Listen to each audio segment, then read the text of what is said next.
أنا مقيم في ديار الكفر لوقت محدد مع العائلة، ما حكم ذلك؟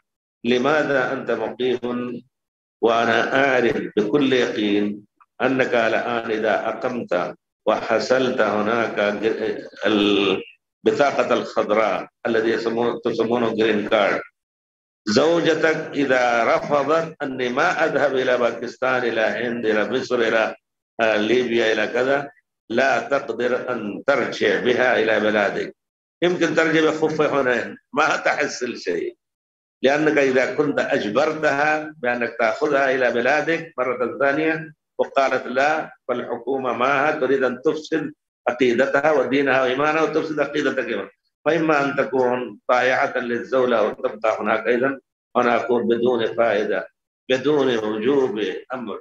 هناك الدولة ربما ترسل إنسانا للدعوة والإرشاد والسفارات وكذا، هذا واجب، لكنه واجب عليه يكون مع دينه في كل مكان. أما بدون فائدة يذهب الإنسان إلى هناك للنزهة وغيرها، فهذا حرام، هذا الذي نؤمن به، لأنه لا خير فيها مطلقا. أنت تعرف، كلهم يعرفون الآن، لا يأتي يوم إلا وبعده شر منه مطلقا.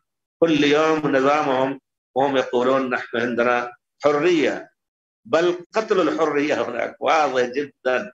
ليس لك على كل حال سلطان على أولادك الصغار. إذا أراد الولد من الصغر، هذا نظامه، أن يحول من الذكر إلى الأنثى، وأنت إذا كنت منعته الحكومة تسجنك. هذا واضح جدا، هذا واضح جدا. طالب تكلم في بعض البلاد هذه وقال لا يوجد من الأجناس إلا جنس المرأة وجنس الرجل، هذا سجنوه، عمره 15 سنة أمسكوه. هذا الخبر يقين، أخبرنا سكان هذه المدينة نفسه. فالحاصل أن هؤلاء يدعون أن عندهم حرية، عندهم قتل الحرية. الحرية في ظل الإسلام لا غير. فأنا نصيحتي أنك إذا أردت أن ترجع من هنا فترجع إلى بلدك، ولا تكن وقت محدد هناك بأي غرض، لا. إذا كنت تذهب لوحدك وتأخذ غرضك وكذا، إن كنت تثق بدينك وإيمانك بارك الله فيك، إن كنت قويا. أما إذا كان ضعيفا يخاف.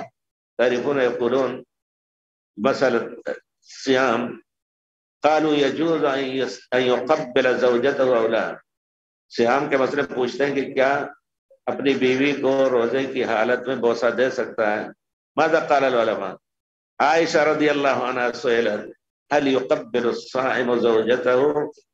فقالت كان رسول الله صلى الله عليه وسلم يقبله وهو صائم في رمضان جاء فيه، ولكن كان أملككم لإربه. نبي كريم صلى الله عليه وسلم، النبي صلى الله عليه وسلم كان يملك حاجته وشهوته، أنتم لا تملكون. فكانها تقول لا، ما دمت تخاف على نفسك فلا تقرب. أي شيء يكون سببا للحرام فهو حرام. النظر إلى الأجنبية لماذا حرم؟ لأنه يوصل إلى حرام.